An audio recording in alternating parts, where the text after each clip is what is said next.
right, here we are. Welcome back to the Awesemo Odds Betting Show. I am your host, Jordan Frank. I am joined, as I always am, by Ben Reza. Ben, how you doing this morning? I'm good. Happy Friday to you both. Busy Friday, but a good one. Busy indeed, and we have our man Nolan Kelly returning. He had a 1 week hiatus last week. How you doing, Nolan? What's good? Going on? A little 2 for 3 week there. Not too shabby, I guess. Back on a winning streak, but unfortunately, my survivor pick, I picked the Colts, and I totally forgot that this was contingent upon Jacoby Brissett starting. He didn't start. I would have switched to the Saints anyways. In my survivor pool, there are 350 people, and we have 5 left. So last week did everyone in. That 1-2 combo of the Saints and the Colts, I mean, my God, it's just game over for most people in the Survivor League. We'll still give picks if anybody is still left in their league. Yeah, it's been tough. It was easy for a long time, but it's gotten so much harder the last few weeks with these big upsets. Before we get into our picks for this week, and I do want to talk about the carnage from last night real quickly, I do want to give a shout out to our sponsor, EV Analytics. If you're looking for betting models, real-time odds, betting stats, make sure to check out EV Analytics. We do feature their odds on our own site. If you're looking for odds while you're building lineups or you're just on the site, make sure to check out those through EV Analytics. I also want to mention what I mentioned last week is that we actually have a promo code on this show. Nolan, did you know we have a promo code? I did not. Now. Look at that. Breaking news, it is Awesemo Odds, one word. If you use that promo code, you get 50% off any monthly package on the site. The one thing that I highlighted last week that we were talking about is that Alex now does stat projections for NBA. Well, at least that he releases them as part of the NBA projections. So if you're looking to bet props or at least have kind of a guideline into props, that is now behind the paywall. So that's something really cool that I've been looking at a lot day to day. That's going to be that Alex has put. It's already really amazing. Like just to open up kind of behind the scenes as to how he puts projections together is really insightful. Cool. Boys, was there a game last night? Did anything happen? I'm telling you what, I'm tilting hard. I had some really solid GPP lineups with like Kareem Hunt, Nick Chubb, Baker Mayfield, and then like not to sound like a jerk here because injuries take precedence, but each one of them had like Deontay Johnson or Juju Smith-Schuster in them, and that's what killed me. So, but hope those guys are getting better. That was a crazy game though. Oh my God. Yeah, same. I know, Ben, you and I were talking earlier in the day that we kind of were forced to take Cleveland again and lay the points. So it's funny you say that because what happened last night, I was talking to you last night, and we were both on Cleveland, and I was watching the game, and I thought they had it in hand, even though they're typical Cleveland. It should have been an absolute beatdown, and it wasn't. Yeah. I woke up, and I had multiple texts from multiple friends that just said, "Can you believe the Browns? This is the most Browns thing ever." And I assumed that they blew the game. Now, I realized, of course, what happened. But when I saw those text messages, I was thinking, how? How did they blow this? But yeah, big win. Obviously, I mean, we just saw before the show, for anyone who hasn't seen, Garrett is gone for the rest of the year and indefinitely. The other dude got 1 game and Pouncey got 3. So heavy suspensions as they should be because you can't do that. Yeah, I was trying to think, I don't know, have you ever seen anything like remotely close to something like that? Like Sue, maybe? But in hockey, yes. Like I think we had, my actually hometown Canucks had an incident where Bertuzzi style. And broke his neck.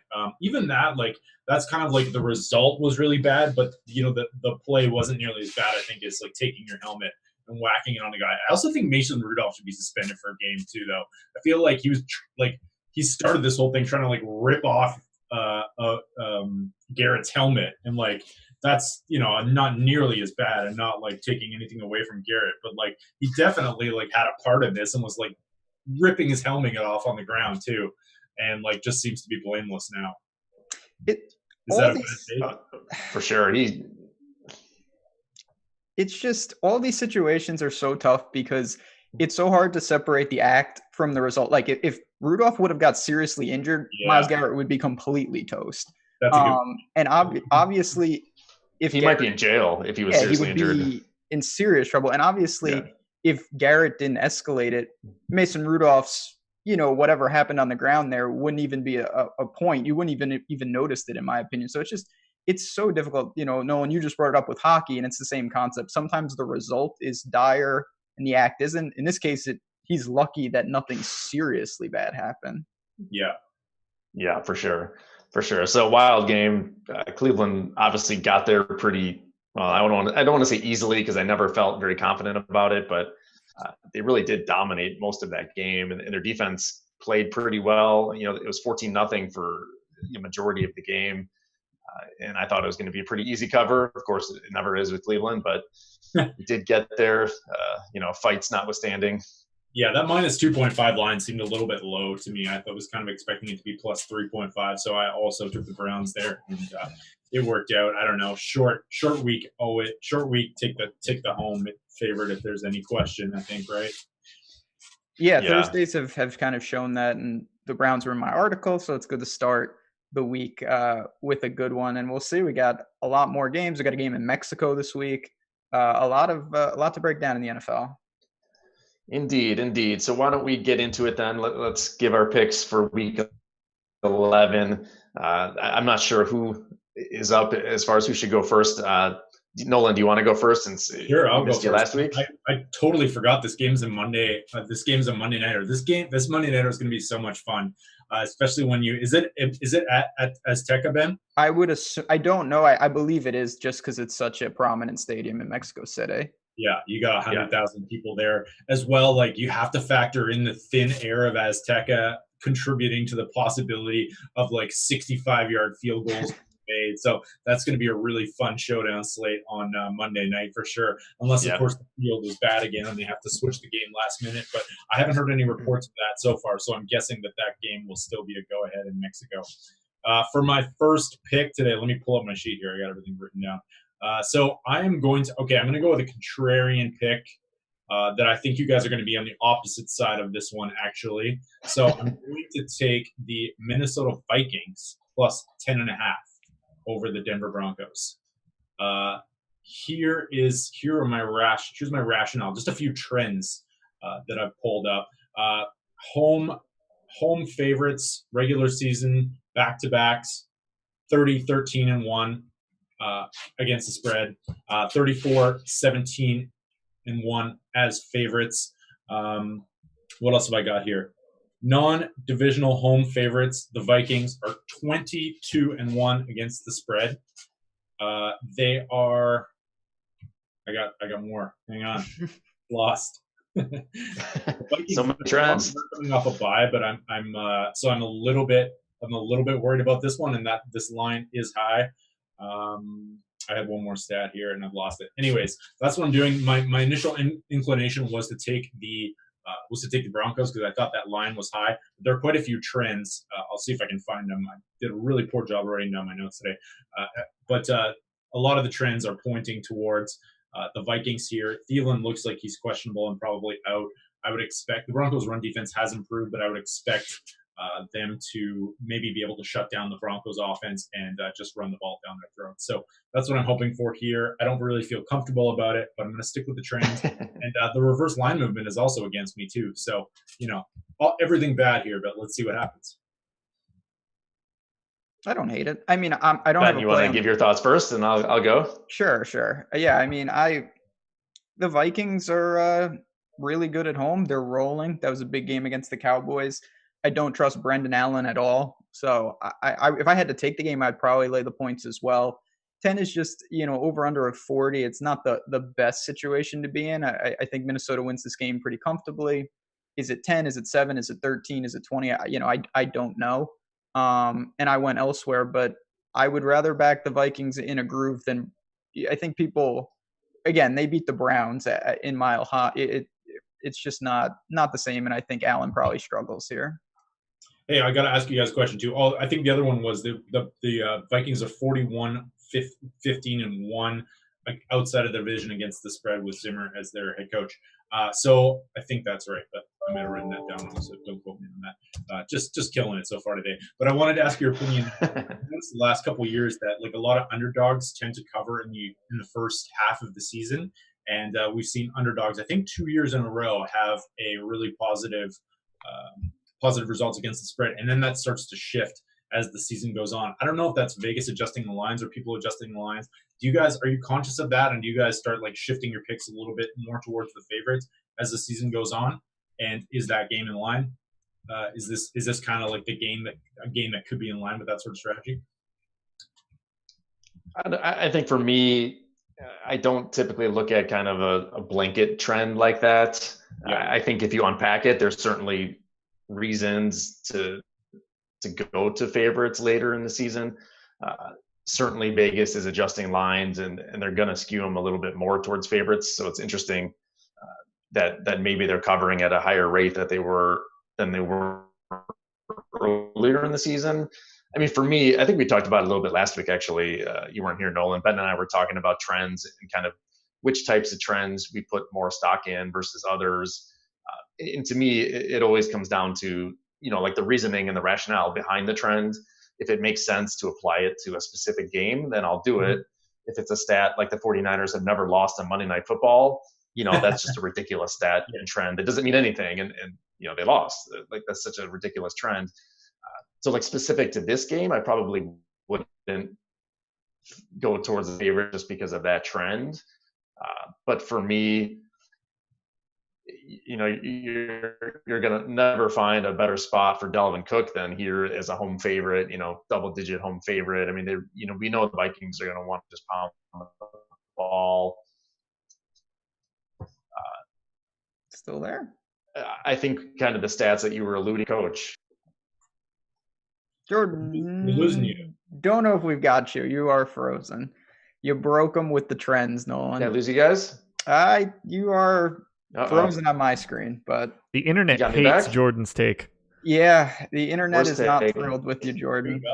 It froze. Actually, it's Vegas, man. Vegas knows what a great call that this is, and they're freezing him so that everyone doesn't. Yeah, they don't want to hear your anti-trend takes, even though I'm in the same camp. I think you got to separate the noisy ones from the pertinent ones, and it's a situation by situation. But it is good to look at that stuff. And the pick itself, like I said, I do like the Vikings.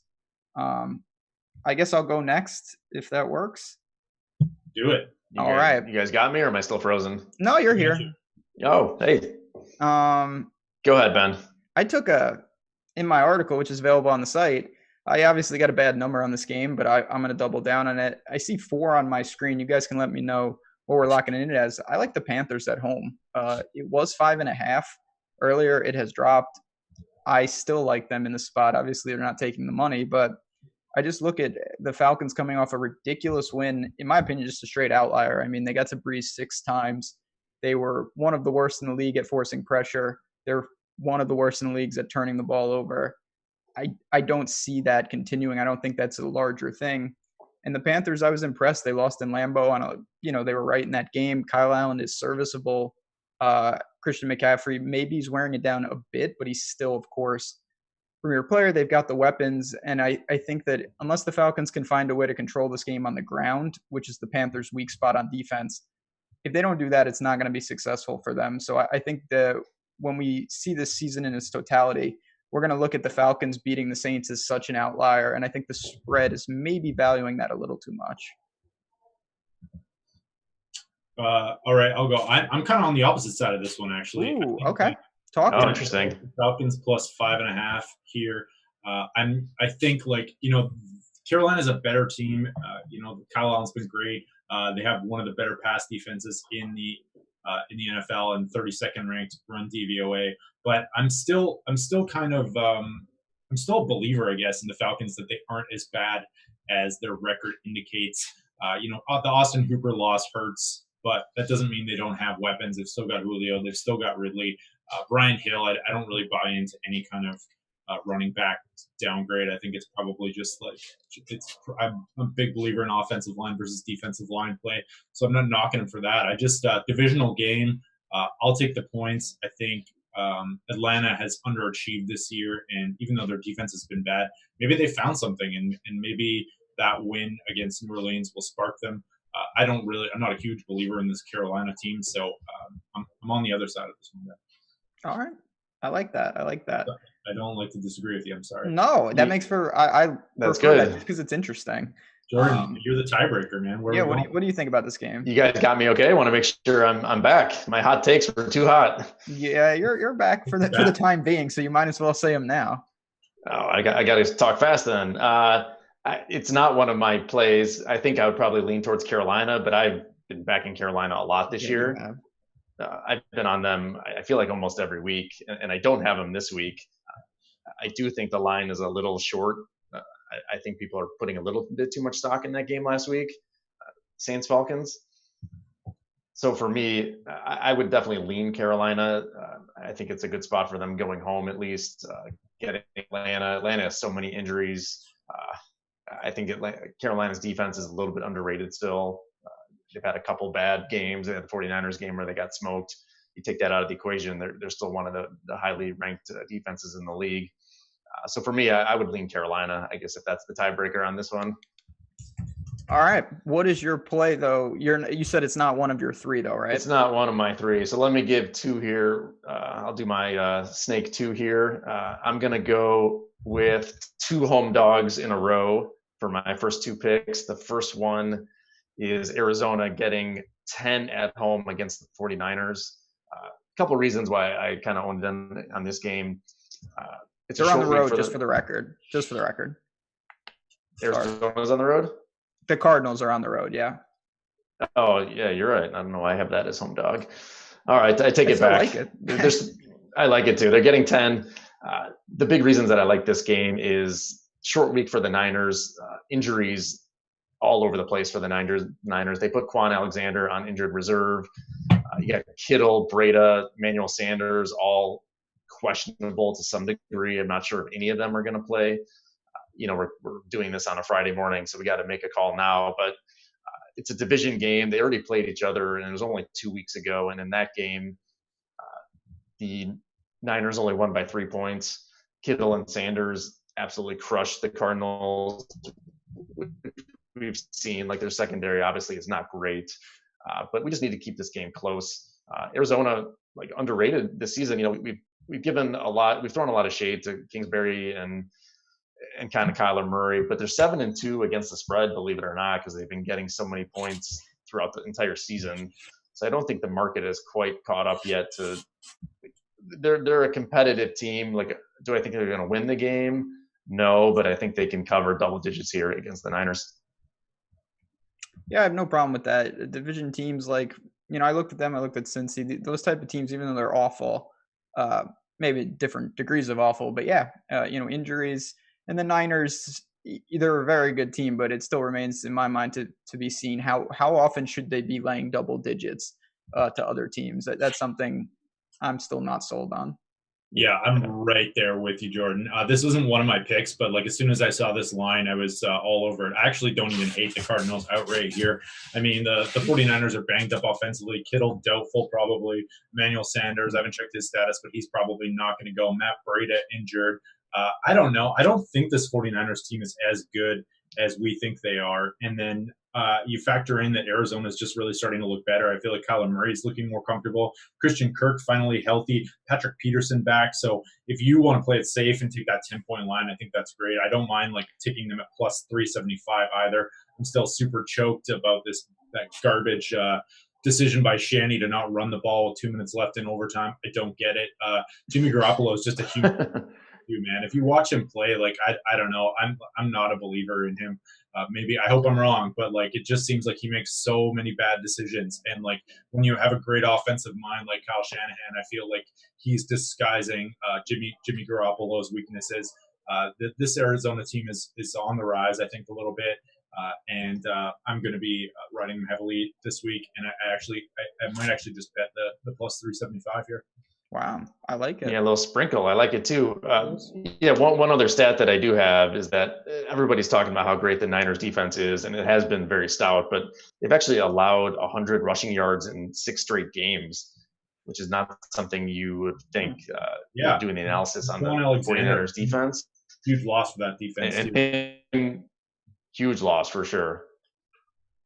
So I think it's just too many points, but sounds like Nolan, you're ready to sprinkle the money line, which I like. I am, man. I'm bet gonna these big dogs this week. There's a lot of games that I kind of like a little bit, and I'm just gonna throw a bunch of these in and see what happens. So I like it. I like it a lot. So let me give my second pick then. My other pick, which I thought was also a home dog. I'm pretty sure this is a home dog, taking Tampa Bay at home against the Saints. Yes. I know everybody thinks this is just a great bounce back spot for the Saints, and it may be. Obviously, you have Tampa's secondary, which is incredibly thin and gives up a ton of yards, but they're the number 1 or 2 ranked defense against the run. So if you can slow down the Saints' run game, I think that's a recipe to make them one-dimensional and have a successful game plan. We kind of saw it with Atlanta. Ben, you referenced how much pressure they were able to get on Breeze, which was shocking. But Tampa, gets to the quarterback and has a really great run D. The Saints also have injuries. Marshawn Lattimore, I don't believe is going to play, which I think is a huge loss for the Saints. That's going to open up so much space for Evans. I would imagine that Lattimore would have shadowed Evans. So it's just kind of a trickle-down effect where they're going to have to move their corners, with Evans and Godwin and even O.J. Howard. I don't know. He's resurrected last week, but that was Arizona. There is some slight reverse line movement in this game. The line has moved slightly, even though all the money is coming in. It seems like on Tampa, the line has moved towards the Saints a little bit. So that's something that I like. These teams, again, it's a division matchups that they've already played this year. And in that game was in New Orleans, and the Saints won by a touchdown. That was one of the Bridgewater's games where he had a really good game. I was on Tampa that game as well, so I do remember it really closely. But I don't think I think the adjustment is just too much for Drew Brees. I mean, obviously he's one of the best quarterbacks in the league, but I don't think the adjustment in the spread is quite reflective of just what Bridgewater brought to the table. Like a pretty steady quarterback. Obviously, he's not going to light it up. But again, I think it's just too many points. You get Tampa at home. Tampa's been playing. Look, you have to fade the Jameis blow up. Obviously, that's always indoors. There's always that trend. That is one trend that I think means something. Not a lot, but they do struggle typically outdoors on the road. So I'm going to go with Tampa here, getting 5 and a hook. Okay. I have no feel on the game. Tampa is a team that I've consistently I don't even know if it's misjudged. They're just such an anomaly. Team beats the Rams. Now, maybe in hindsight, that wasn't even that impressive, but just weird losses, good wins. And I know that comes with the territory when Jameis is your quarterback, but at home, again, divisional game, those are notoriously can be difficult, which hopefully that's not the case for the Panthers, but we'll see. Nolan, do you have a feel on the game? Yeah, so this is actually going to be one of my picks as well. I'm also on the Tampa side of things. Okay. The Pythagorean win formula. 2 of the teams that have underapproved. I forgot to mention this. One of them is the Falcons. I think they're 1.5 wins under expectation. Another one is the Bucks. They are 3 wins under expected wins versus actual. They are 2-4 in one-score games. The Saints are 5-0 in one-score games. 65% of the action is coming in on the Saints, and the line has dropped a little bit. So. But there is some reverse line movement there, and then you factor in Marshawn Lattimore being out, as well as Drew Brees' home road and dome outside splits, which are more pronounced than most quarterbacks. Every quarterback sees a bit of a downgrade in those situations, but Brees' are especially pronounced. So for all those reasons, and the fact that the Tampa Bay run defense is stout, and the Saints really want to run the ball, I think that this is a pretty good matchup for the Bucks, and I like them to keep this close.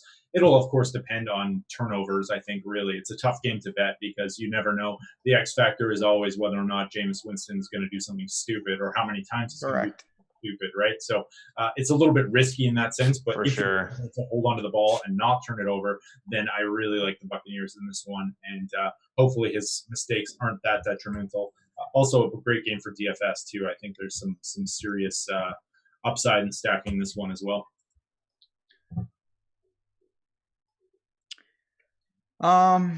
Yeah, I mean, for sure. I mean, we've seen the Saints.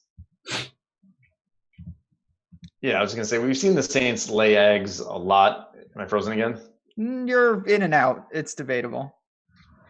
I think Maybe frozen again. You may be frozen. I don't know what's going on. I haven't changed any of my setup. It's been working for months. That's what they all say. Anyways, are you on Wi-Fi or you got the cable?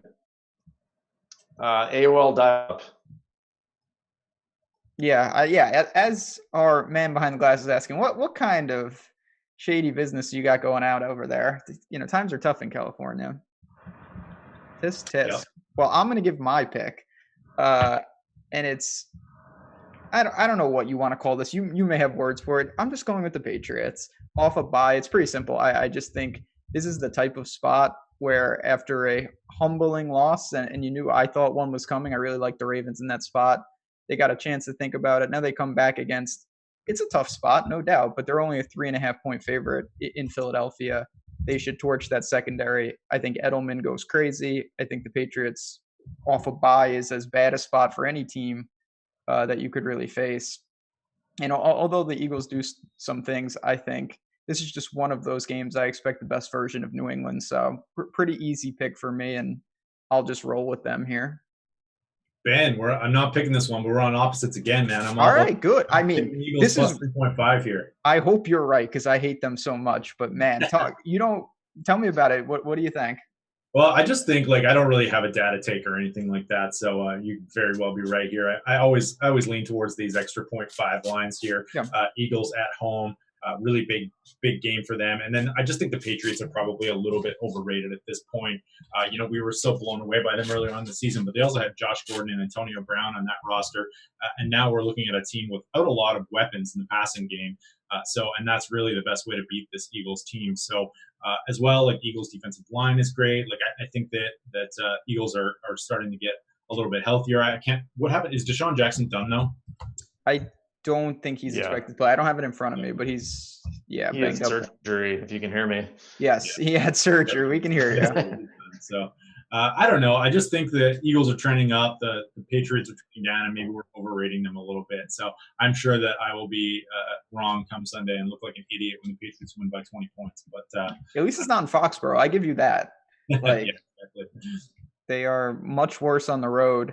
I just off that bye. I think that's a dicey spot. Eagles need the game, though. You are right on that. And if they can control the line, we know Brady. You don't like that pressure, so it's a tough game. But again, I'll lean there. Where are we? I don't even know. I think we've all given 2 picks. Go back to that. I think we've all given 2. Yeah, I can finish it if you want. Yeah, go ahead, Nolan. Me? Okay. So my pick is also not a super data take, but I really like this line, and I think it's going to move down a little bit. And that is the Bears plus 6.5 on the road against the Rams. My reasoning is very simple here, that the Rams' offensive line has been one of the worst run blocking and pass blocking units in the entire NFL. They ranked 30th in pass blocking this year, and they just lost their starting center in the last game, and they lost their starting right tackle, who's an all-pro, Rob Havenstein. He is out as well. So all of a sudden, they're basically missing 4/5 of their starting offensive line from last year, and 2/3 or 2/5 of that line that has been terrible this year. So you're already downgrading an already terrible line going up against the 7th-ranked PFF pass rush of the Chicago Bears and Khalil Mack. I think that this is the difference. I think the Bears defense is able to keep this one close. I don't really care about the Bears offense here. Maybe Mitchell Trubisky can get it going. Who knows? But I really like the trenches battle and the matchup here. And as well, if you're playing them in showdown slates, this is the Sunday nighter. I feel like taking the Bears defense is going to be a contrarian play when people don't really factor in a lot of offensive line play as much as they should, and defensive line play in these matchups. So that will go under the radar as showdowners focus more on skill positions. Well, easy for me because Nolan, you talked about this previously, and I'm convinced, I'm right with you, that the Rams, everyone's wondering what's wrong with the Rams this year. Is it Sean McVay? No, it's the offensive line. I'll go all the way back. Before the season started, you and me did team previews by division. And I remember doing the videos with you, and you were adamant that the Rams offensive line could be a serious issue this year. And injuries and just a weaker unit has come to fruition, and they cannot get anything going. Goff looks terrible because he has no time. And that is going to be a definite challenge at home against the Bears here. I know they have issues of their own with Trubisky, with everything really. But you know what? Giving me 6.5 here is just too many points in a low-scoring affair. I wouldn't be stunned to see the Bears kind of end the Rams season. I think if they lose this game, it's over for them. And I like Chicago as well. Nice. You're not returning my negative favors. No, I'm with you on this. We'll ride together here. I think. Can you guys hear me? Am Yes. I doing all right? I think so. Excellent. I will say that I do also lean the Bears. My third pick is going to be the under in that game, since we're talking about it. I was kind of going back and forth on a few games, and I believe we have it at 40.5. Just for a lot of the reasons you said, Nolan. Both these teams are struggling so much on offense. You have the offensive line for the Rams in shambles. We didn't really talk much about Trubisky, but obviously all of his struggles. They can't run the ball at all. I think it's going to be a slog this entire game. You might have some short field scenarios based on turnovers, which is always a concern when you have a relatively low total. But I'm just going to kind of go with the chances that both of these offenses can't really put a lot of points on the board. We've seen that with the Rams lately, and for sure with the Bears. Jordan, do you like when you have like a dog like 6 points and a low total, and you want to bet the under? Is that a plus EV bet to take the dog and the under, thinking that they'll keep it close, or is that just narrative? Are you saying both bets correlated? Is it correlated to take the dog of a certain amount and the under in a game? Or in this scenario, is that something that you look at? I think in this, I don't think generally, I don't think we can make a blanket statement, but I do think if you like the dog in a low total game, that certainly is a good indicator. There is a lot of correlation there. I don't have the stats in front of me, whether it's like plus EV long-term, but in a game like this, when I like the under, then I'm most likely going to look to the dog, especially when it's more than, let's just say 3.5 points.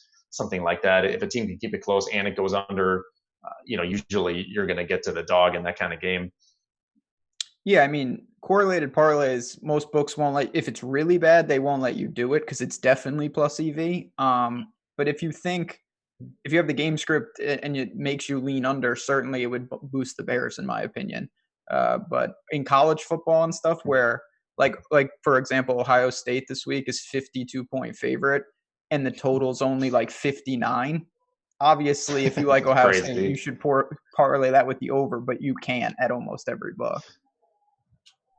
Because Rutgers. Yeah, right. That's the best point. Most books will prohibit you from doing those kind of correlated parlays, and that is the issue, trying to find somewhere to do it. I mean, you can make both bets independently, but they won't let you parlay it.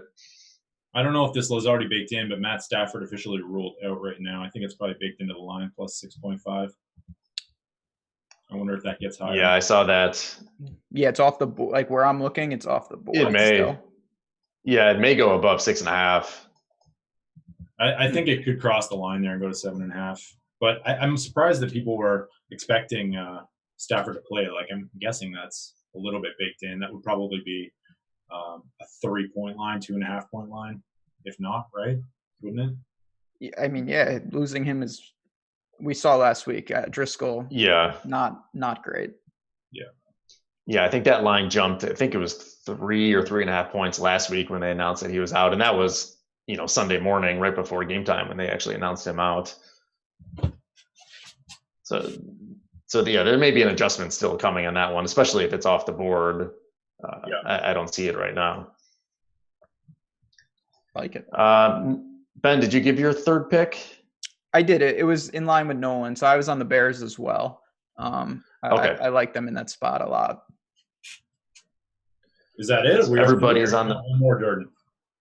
No, I gave my 3. Yeah, we are good to go. So I'll go get out of the way, and then if we have some time, I'll give some egregious takes in all things sports. I like the Raiders in Survivor. Not surprising. They're the only reasonable team that I had left, even though certainly, like most people, I was crushed last week with the Saints. Yeah, I'm also right there with you. I will be taking the Raiders. I don't see any reason not to. They're 11. They're the biggest favorites on the slate, and if you probably haven't used the Raiders this week. So, yep, make it 3 for 3. Same here. It's the only really spot that they have left in the season, and if you're still alive in the pool, you probably haven't used them. Yeah. So yeah, it seems like the consensus pick, which is always dangerous, it seems like lately. I'm not super worried about it unless like Andy Dalton is like a last minute start and AJ Green's a full go. I don't know how Cincinnati keeps. Yeah, and those aren't happening. Let me tell you. Right, so no, those aren't happening.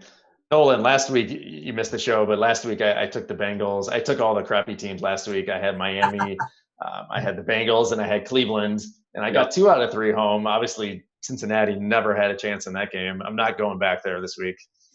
Yeah, me neither. I liked them last week too. Just awful. Whew. Just awful. Well, we got a few more minutes left. We zoomed through that pretty quickly. Ben, let's go to you. Talk to us. Is there any college football games that obviously there are that have caught your eye? Are there any that you want to highlight or that you're going to write about? Sure. So I have a couple articles that will be posted. I sent them over to the man himself this morning, Nolan Kelly, who does a fantastic job doing all that good stuff. And yeah, I have both college basketball and college football breakdowns, but I'll just give a quick take on, not going to be surprising if you watch the show. I like Oregon. They're 27-point favorite, but I really don't care. They are in a groove at home against Arizona, who just fired their defensive coordinator, has given up 40 points in 4 straight games, and just gave up 56 points to Oregon State, who is not good. So this is a spot Oregon should hang 50-plus easily. They need all the style points they can get. They have a pulse in the playoff. It's very limited. This is not a game that's going to trip them up. I just think they roll. I see, a 56-10 type game, and I will just lean with the Ducks once again. Gonna keep riding those Ducks. How can I like it? And then I will say real quick, Michigan State is tomorrow, and it's a really weird spot. So Michigan State's lost 4 straight. Your boys, Illinois, was down 28-3 against them last week and won the game. That's right. Love you, baby. I cannot believe that a D'Antonian team is this just awful. Michigan State has no pulse. They have no offense. And now they come to play Michigan in Ann Arbor off a bye. I know rivalry games, they will be up for it, but man, does this feel like a spot where Michigan absolutely rolls them. They're playing as good as they've played all year. They've rallied after Penn State, crushed Notre Dame, crushed Maryland. That doesn't mean anything. And it's only 13.5. So that is a spot that I jumped on. And I think we see the best maize and blue version tomorrow. Any thoughts on the biggest game of the weekend? Obviously, it's Georgia-Auburn. Any thoughts on that game, Ben? Well, bias. I hope Auburn wins desperately because I want Oregon in the playoffs. But it's going to be a very interesting test. Bo Nix, the freshman QB, he's not a freshman anymore. You can't really call him that. He's been all right, but against a Georgia team that clearly knows what it's doing, this is his time. If Auburn is as good as they claim they are, these are the games you got to win. They're at home, field goal game. I trust Jake Fromm just that much more. I know Georgia hasn't looked great, but you know what? It feels like every year they find a way to get there, and they clearly control their own destiny. If they win out, they will get LSU in the SEC championship, and obviously if they win that game, they will be in the playoffs. So I lean Georgia. I hope Auburn wins. Not going to have a play on the game in real life. Yeah, like you said, they do. On that LSU Bama game, because that was amazing, insane. We knew that. I think everybody kind of acknowledged that LSU was a little different this year, but until you saw it, it was tough to, And Joe Burrow locked up the Heisman, in my opinion. It's pretty obvious at this point. They're good. It's just. Bama has a pretty dire situation now. They really better hope Georgia doesn't beat LSU, because if that happens, Bama, I don't see any way they could get in, because Georgia would be the SEC champ. LSU already beat them, and Bama would be boxed out. That's crazy. What you got any hot takes on my Iowa Hawkeyes here? That's another big game. So this feels like a donkey move, to be honest, but I'm going to stick with Minnesota. I had them outright last week. I really like that spot. It was at home. They held on against Penn State. Now they go to Iowa. But man, 3.5-point underdog, I was kind of surprised. And I think people don't understand that Tanner Morgan in this offense is better than people think. PJ Fleck obviously is a good coach, and Iowa's a much better team at home, as they most are. But I'm going to take the points here. I think that Minnesota finds a way to survive and continues to move up possibly setting up a ridiculous showdown with Ohio State. That's a long way away for both teams, but I think I'm going to lean with Minnesota. At the very least, Kirk Ferentz offense isn't going to blow anyone away. So it's I think we can both agree on that, right? It's, they'll produce probably like 4 first-round tight ends that I didn't even know about, as they did last year with Fant and Hawkinson. I've never seen a team. They had George Kittle. They had Fant. They had Hawkinson. Yeah. Where are these guys in life in college? Because they don't look like that at college. He's just so conservative, man. I don't know. My girlfriend's from Iowa, so we watch a lot of the Hawkeyes games, and like it drives me absolutely nuts. Like they just play for the field goal and they play to run the ball. Yeah. Always conservative approach, and like they're never going to beat anyone good because you have to take some risks if you're going to be playing a team that's a little bit better than you, right? And of course, we saw that last week with Wisconsin. Like it's just field goals and conservative play calling nonstop. So I kind of like the Minnesota side of this one too, even though I have no idea what's going on in college. Yeah, it's tough. But you got to get on that Iowa State Cyclones, baby. That's my preferred Iowa team. I like it. They almost lost to Drake last year. Times are tough. Yeah, Drake is another. There's only 4 D1 colleges in Iowa. You got the 2 Iowas. You got Northern Iowa. You got Drake. That's right. I will say, Jordan, I don't know if you saw last night, just switching gears a little bit. We only have a couple minutes left. Miles Powell tried to play 1-on-5 against Michigan State in college basketball. Seton Hall and Michigan State played. As we talked about last week, Miles Powell had 37 points. They lost the game at home. I did see that. And that is what you're going to see with the Seton Hall team week in and week out.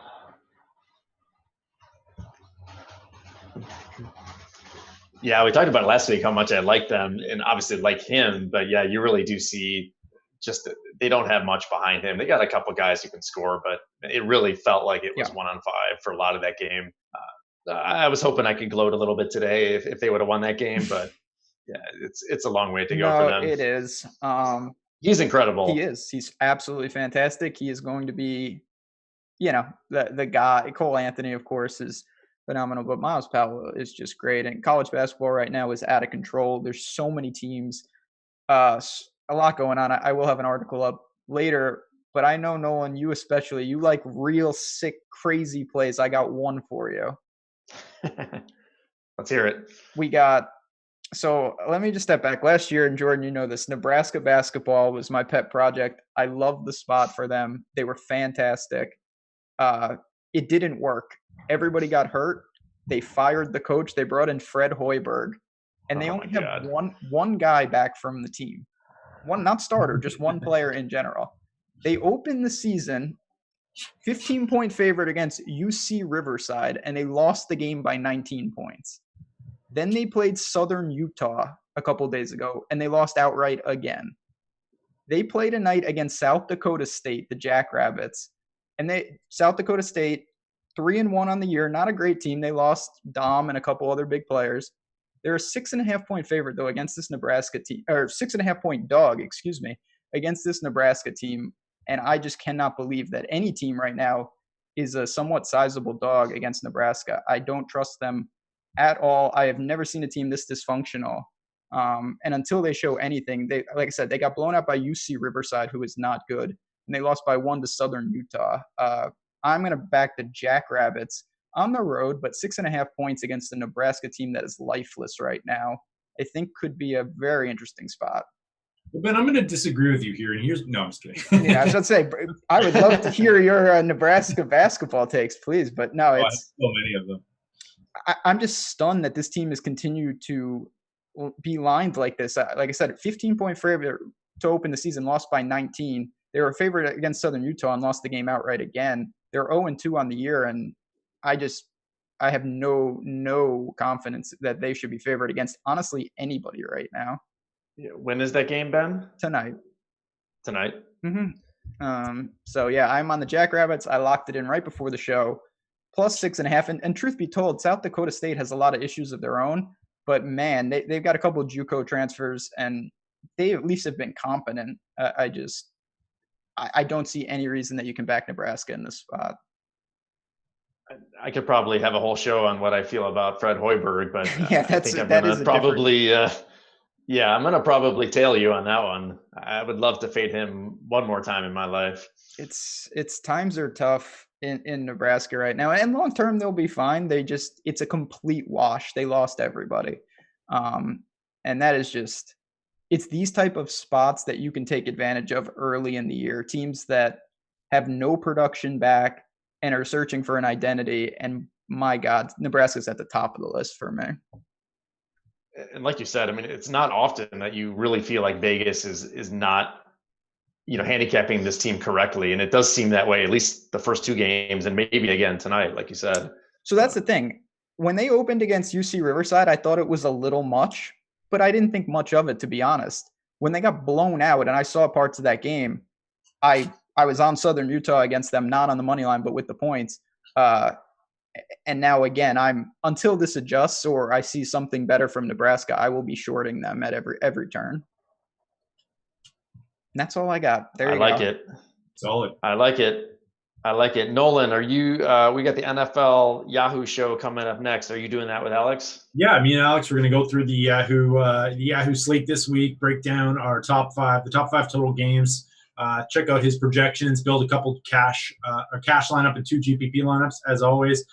Right after that, we got the NHL show with Jake Hari and I, and then of course all your basketball deeper dive live before lock needs every single day on the slate. As well, on the contrary, we have tomorrow with Awesemo, Chris Baggs, 1 o'clock Eastern. That is TJ Hernandez from 4 for 4 Football is coming on the show. So that's going to be a great guest. Can't wait to watch that show as well. Awesome. Well, like you said, well, stay tuned. That show is coming up immediately after our show with you and Awesemo himself. I guess we'll hand it off to you guys then. It's that time. Ben, Nolan, have a great weekend. Good luck to everybody out there, and we'll see you next week.